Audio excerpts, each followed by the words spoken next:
Join our community by subscribing. Every click helps us share more stories like this one. The introduction. In the small town of Cedar Grove, nestled between whispering pines and rolling hills, a cloud of unease hung in the air on the eve of what was supposed to be a serene sun. As twilight danced upon the horizon, bathing the streets in hues of soft orange and deep purple, a gentle breeze carried with it a sense of foreboding. Locals often referred to Cedar Grove as a haven, a slice of Americana where crime was a distant worry. But on this fateful night, that illusion would shatter. At the center of Cedar Grove stood the old Maplewood Inn. Its weathered facade, a testament to decades of stories, both grand and grim, was here in the inn's quaint dining room. Laughter of visitors and the clatter of silverware would soon give way to silencer. Silence shattered only by the hushed whispers of many who would come to mourn the events that were about to unfold. Detective Sarah Hayes, recently transferred from the bustling city, settled into her chair at the inn, mug cradled between her hands. "Wayward Vinicius?" All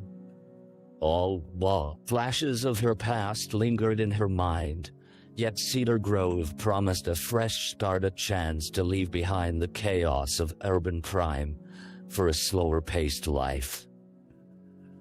He had barely begun to familiarize himself with the townsfolk when the tranquility was shattered by the piercing ring of her phone, an urgent summons echoing through the modest establishment. With the weight of her badge pressing down, Sarah knew that the idyllic setting was about to be stained with tragedy. A body had been discovered. And it was only the beginning. The sun dipped below the horizon, sealing Cedar Grove's fate in the shadows. The victim. The light of the moon illuminated the gravel path leading to Cedar Grove's abandoned quarry, revealing the lifeless form of the victim sprawled at its edge. The flickering beams of flashlights danced across the scene as Detective Sarah Hayes arrived, heart racing against the backdrop of murmurs from onlookers. The sense of disbelief was palpable. This was not the Cedar Grove they knew. The victim, a young woman, appeared to be in her early 20s. Beneath the dimming light, her auburn hair glistened with a wet sheen, an eerie contrast to the stark white of her blouse that had taken on an unsettling hue. Sarah knelt beside her, fighting the instinctual recoil that accompanied the discovery of death. A small silver locket hung around the victim's neck, its intricate design suggesting a cherished connection to family or a lover. Anya Parsons, moment Officer Rui, crouched beside her. Local waitress at the diner, 18 years old.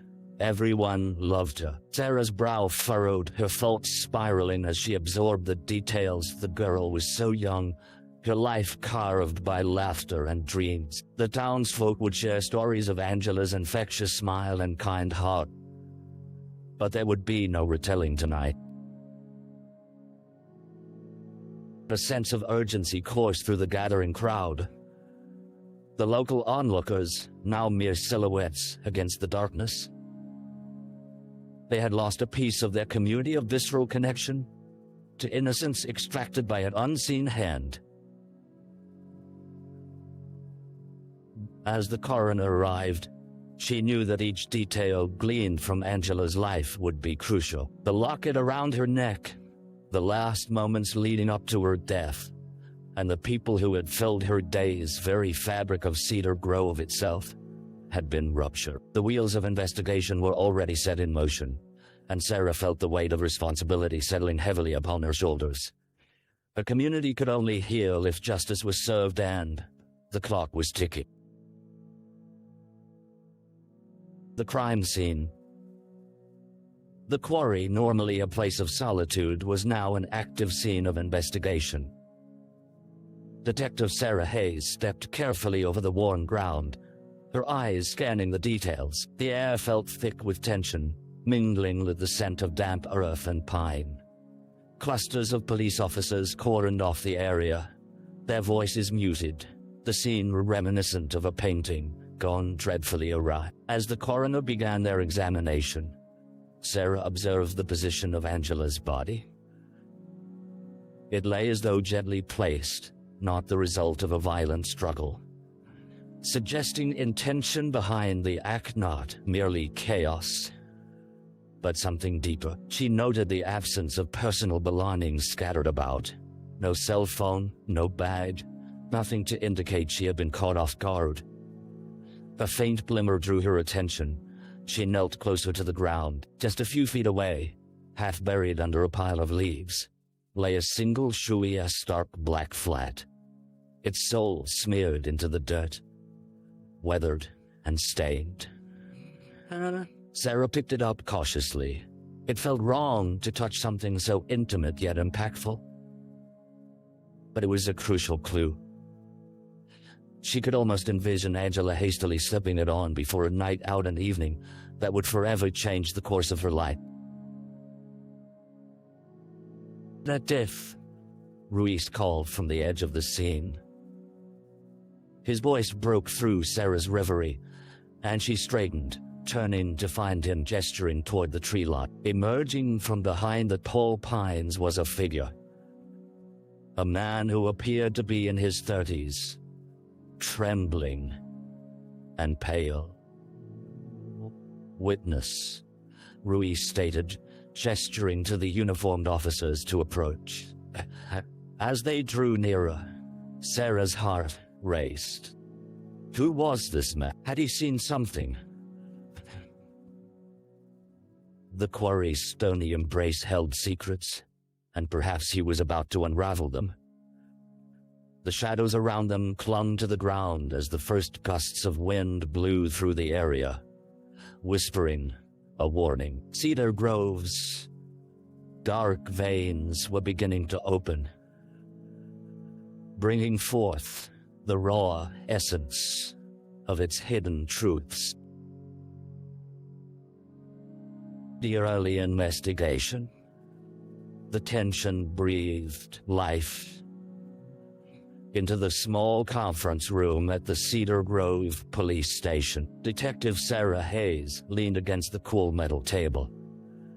A map of the town spread before her, punctuated by red marks where witness statements had been collected. Her team buzzed with speculation, faces reflecting a blend of determination and unease. The murder of Angela Parsons was not just an investigation, it was a wound on the town of Cedar Grove. The witness from the quarry had been apprehensive at first, his gaze darting to the walls as though they were closing in.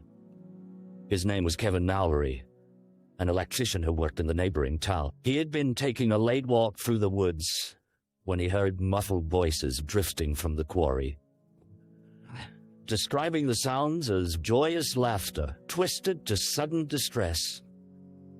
Kevin recounted the chilling moments that followed. "I didn't want to intrude," he whispered, his voice barely above a whisper. "But then I heard a scream. It was unlike anything I've heard." Sarah leaned forward, absorbing every word.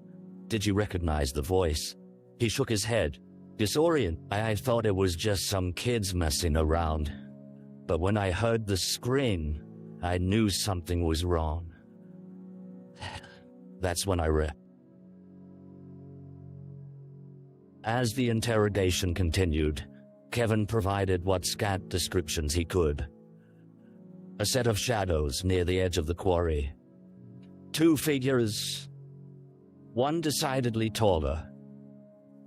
He couldn't recognize faces, but their frantic energy lingered in his memory. Determined to follow every thread, Sarah assigned officers to canvass Angela's social circle at the diner.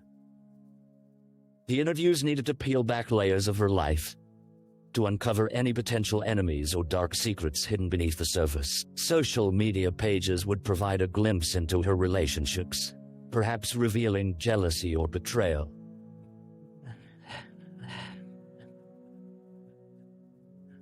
As they delved deeper into Angela's world, a glaring truth emerged. The quaint town had sharpened its claw. Secrets were buried within its history, and tonight would be only the first step in unraveling a story that Cedar Grove would struggle to forget.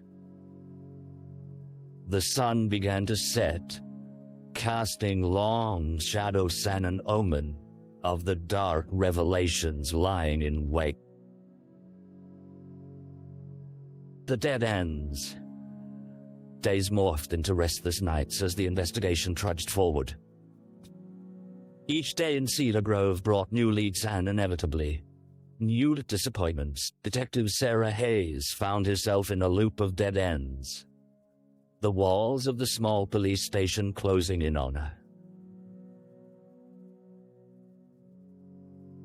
She sat at her desk, cluttered with notes and photographs of Angela Parsons, each one a reminder of the young life stolen too soon. The first significant lead had come from Angela's co-workers at the diner. They described her as vivacious, a friend to all.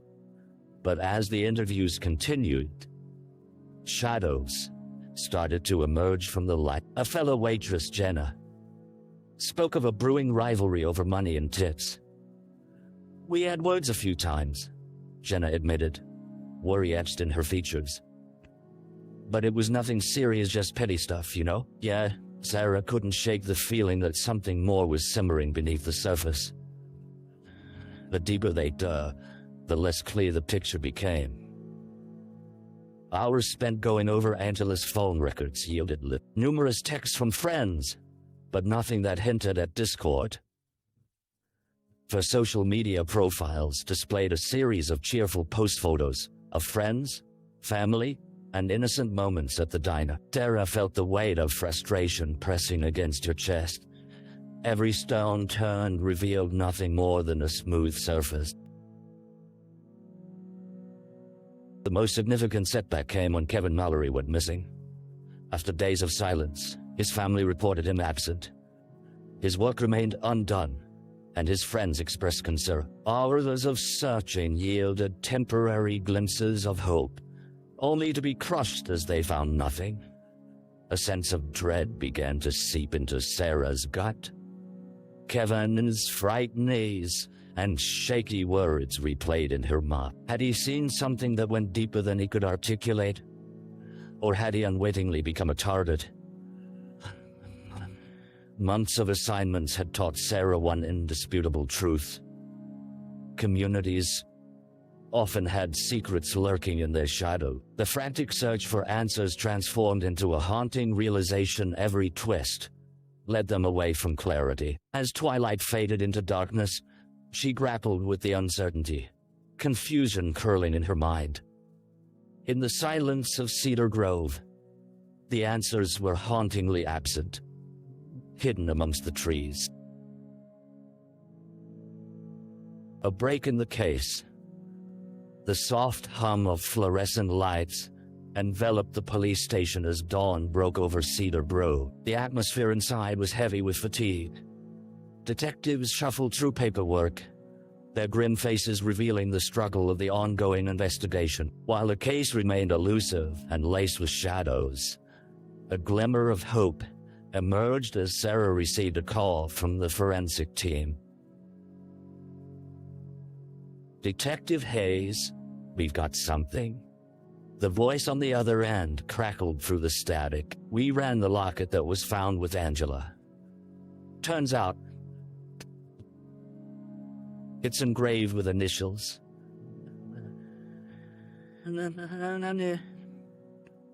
That appears to have belonged to someone we need to speak to." An unexpected rush of adrenaline surged through Sarah, her heart pounding as she scribbled down the initials. "M. Who could it be? No. Who could it be? Within hours, a name surfaced. William Marks, a local mechanic with a reputation for being affable, even if somewhat mysterious. He had been a friend to Angela, or so everyone believed. As rumors spread, he became the subject of whispered conversations over coffee cups at the diner. Questions arose what had transpired between them. With renewed determination, Sarah coordinated a meeting with William. Her instincts told her there was more to him than met the eye. The grainy photograph of Angela wearing the locket was a starting point, a connection that tied William directly to the case. As she stepped into the dimly lit garage where William worked, the smell of gasoline mixed with grease filled the air. He glanced up as she entered, the grin fading as recognition dawned. He said, his voice steady yet strained. "What brings you here?" With every ounce of professionalism, she approached him, the photograph held firmly in her grasp. "We need to talk about Angela Parsons." She allowed the weight of silence to build, keenly observing his reaction for any signs of evasion. William's eyes widened momentarily, a flicker of emotion crossing his features. The sedan had no idea something happened to her. The feigned shock didn't sit right with Sarah. As the interview unfolded, she sensed he was carefully constructing his narrative, and as his words dripped with uncertainty, she felt the case shifting in a direction she had long awaited. With evidence now lurking under the surface, Sarah's resolve sharpened. The possibility of uncovering the truth about Angela's final moments spiraled into focus, a sharp light cutting through the previous fog of uncertainty. Cedar Grove had begun to reveal its darkest secrets, and Sarah was merely scratching the surface. A suspect. The interrogation room, cloaked in stark white light, became a stage for internal battles as Sarah Hayes faced William Marks. The tension simmered in the air, thick and electric. He sat at the table, fidgeting slightly, a bead of sweat tracing its way down his temple. "William," Sarah began, her gaze steady, "the locket belonged to you. You were close to Angela, weren't you?" His expression shifted, a tumult of emotions skimming beneath the surface. "We were friends. Just friends. I gave her that locket on her birthday last year. It was a gift from the heart." He forced a smile, but it failed to reach his eyes. "Then can you explain why it was found at the scene of her murder?" The question lingered, filling the room with palpable tension. He swallowed hard, eyes darting, as if searching for a way out. "I hadn't seen her in a while. I thought she was busy with work. Maybe she lost it somewhere." His voice wavered, the confidence evaporating. The cracks began to surface as Sarah pressed further. "William, we know you were seen at the quarry that night. Witnesses reported seeing two figures arguing, one of which was you, arguing," he stammered, the facade of composure shattered. "That's not right. I was just looking for her." "What do you mean, looking for her?" Sarah leaned in, her determination intensifying. Every detail felt like stepping stones towards the truth. "She texted me. She said she wanted to meet. We had some things to clear up. But when I got there," his breath hitched, "it was too late. I swear." The sincerity in his voice grappled with the weight of evidence. Sarah's instinct screamed for caution. His distress felt genuine, but no one entered the quarry without intentions darker than mere friendship. "Clear things up," she probed, determined to expose the fragility behind his bravado. "What were you two discussing that needed clarity?" William shifted, his hands balling into fists as he struggled with the memory. We had a fight. I was jealous. I didn't want her seeing anyone else, but I was stupid. I thought she was just being friendly with some guys at the diner. The undertone of regret in his voice didn't quite absolve him. Jealousy could drive a person to the edge, especially in a small town where everyone was interconnected. Did you confront her? Sarah pressed, wanting to inch closer to the truth lurking beyond the haze of emotion. I told her to choose, he said, voice breaking. I didn't mean for it to go that far. I just wanted her to understand. The pieces of his narrative began to connect or remain clouded. Sarah felt the tightening grip of urgency. She needed to determine if William was a grieving friend or a potential murderer, and time was slipping through her fingers. As she prepared to delve deeper, she sensed a shift in the atmosphere. The heart of the investigation was finally beginning to beat with life. The balance between loyalty and betrayal weighed heavy, and every second counted in their pursuit of justice for Angela. The trial. The air inside Cedar Grove's quaint courthouse buzzed with palpable tension. As the trial of William Marks commenced, the small room, filled to capacity with townsfolk, friends, family, and curious onlookers, echoed with whispers. All eyes trained on the defendant.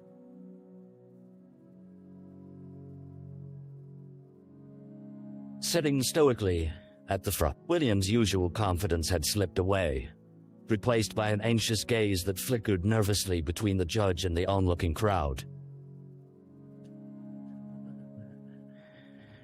Detective Sarah Hayes sat among the observers, a knot of emotion tightening, and she had dedicated countless hours to this case, each moment intricately woven into the unfolding drama. The past weeks had blurred the lines between justice and vengeance, between a community's grief and the implications of a single life. The prosecution painted a vivid picture. Angela Parsons, a bright light extinguished too early. Her dreams abruptly halted. Key witnesses shared the details that had culminated in that fateful night at the quarry.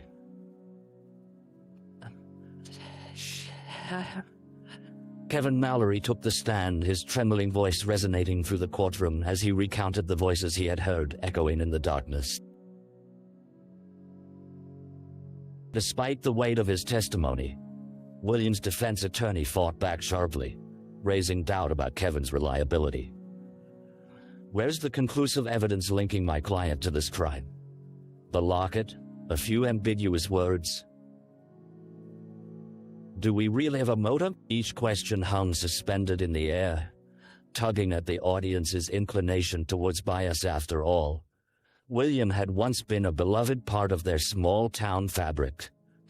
As the trial continued, Sarah felt the tension ripple through the spectators. William's demeanor oscillated between defensive bravado and emotional outbursts, particularly when Angela's friends brought life to her memory through their testimonies, painting an image of laughter, love, and aspiration. The juxtaposition between her joyous spirit and the darkness of her fate drove home the tragedy of it all. During cross-examination, it was revealed that William had sent Angela a string of erratic messages leading up to her death, revealing jealousy and frustration that contradicted his claims of friendship. With each revelation, the courtroom morphed into a powder keg of emotions. Some audience members breathless with frustration, while others struggled against tears. As the trial approached its conclusion, it weighed heavily on Sarah that the eyes of the town were fixed on the outcome. Cedar Grove had become a crucible of pain and betrayal, and justice now hung delicately in the balance, like a fragile thread. The weight of the evidence was undeniable, yet an undercurrent of sympathy for William lingered. An human heart could be easily misled or driven to darkness under the right condition. When the verdict was finally announced, a collective breath held the room in suspension. Guilty. The word fell like a hammer, dispelling uncertainty and igniting a spark of emotion in the courtroom. The reaction rippled through the crowd, a mix of relief and sorrow as both sides grappled with the finality of the decision. As chaos erupted outside the courthouse, Sarah stepped into the cool evening air, burdened by the victory that felt bittersweet. Justice had prevailed, yet the scars of loss would never fully heal. Cedar Grove would carry the weight of Angela's memory, both a reminder of its fragility and a testament to the resilience of community in the face of unimaginable dark. The aftermath. In the weeks that followed the trial, an uneasy calm settled over Cedar Grove. The verdict had offered a semblance of closure, yet the echoes of anger, sorrow, and questions reverberated through the community like an old song with an unresolved chord. Detective Sarah Hayes walked the streets she had come to call home, her heart heavy with the weight of fragility that now enveloped the town. The diner, once filled with bustling laughter and camaraderie, felt subdued as patrons went through the motions of their routines. A framed photograph of Angela occupied a place of honor on the wall, surrounded by flowers, left by those who looked upon her with love and regret. Each smiling face reflected the town's innocence, now marred by the tragedy that had stained their small world. Sarah met with the owner of the diner, a kind-hearted woman named Marjorie, whose eyes bore the signs of her grief. Sometimes I see her at the corner both laughing and talking with her friends, Marjorie confessed, her voice cracking. I just don't know how to carry on without that light in our lives. In the corner, a group of Angela's friends gathered, their conversations laced with lingering questions. How could someone they thought they knew turn deadly? Was there a darker underbelly to their community that they had all failed to acknowledge? The reflections revealed an unsettling truth. The residents were grappling not only with Angela's death, but also with their own shattered perceptions of safety in truck. Months passed, yet for Sarah, the case had remained a haunting presence at the back of her mind. She reached out to Kevin Mallory, grateful for his bravery on the stand, and they met for coffee at the same diner Angela had once frequented. I didn't realize how profoundly it would affect me, he admitted, his gaze steady. I was just a bystander, but feeling powerless that's hard to shake. I know it's tough, Sarah replied, her eyes searching his. But your voice mattered. You gave Angela a chance to be heard, and that's a powerful thing. Yet as Cedar Grove slowly moved forward, Sarah grappled with echoes of her own decisions, and the haunting question of why. Was it justice served, or had they merely traded one type of suffering for another? William was in prison, bearing the burden of his actions, yet a part of her understood the lethal mix of jealousy and desperation that had driven him.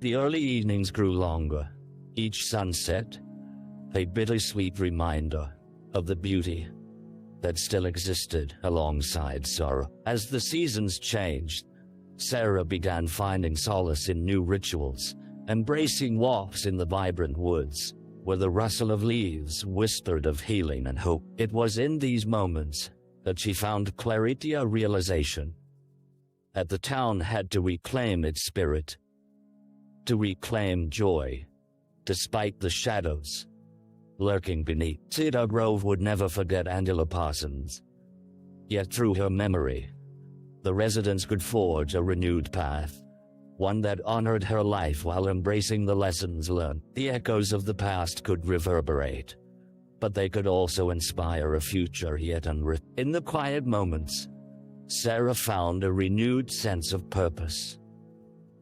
Determined to protect the fragile tapestry of her community, and to ensure that Angela's light would never be extinguished again. Reflection. In the heart of Cedar Grove, the seasons continued to shift, weaving a rhythm of life that spoke of resilience. Detective Sarah Hayes leaned against the familiar oak tree that stood sentinel by the diner, a grounding presence in the midst of change. The memories of Angela Parsons remained an intricate thread woven into the fabric of the community, a constant reminder that life could be both beautiful and cruel. With the sunlight filtering through the leaves, Sarah found herself reflecting on the delicate balance of justice and empathy. In her role, she had learned that every case carried with it a story far richer than the headlines could convey. Angela's life had been a melody, filled with potential, dimmed by jealousy and violence. Yet it had also awakened a deeper understanding within the townsfolk, a realization that they were responsible for creating a protective embrace around another. As she walked the familiar streets, Sarah recognized the faces of those who had come together in their shared grief and healing. They had transformed their sorrow into a collective strength, reminding her that even in the darkest times, it was love and connection that ultimately prevailed.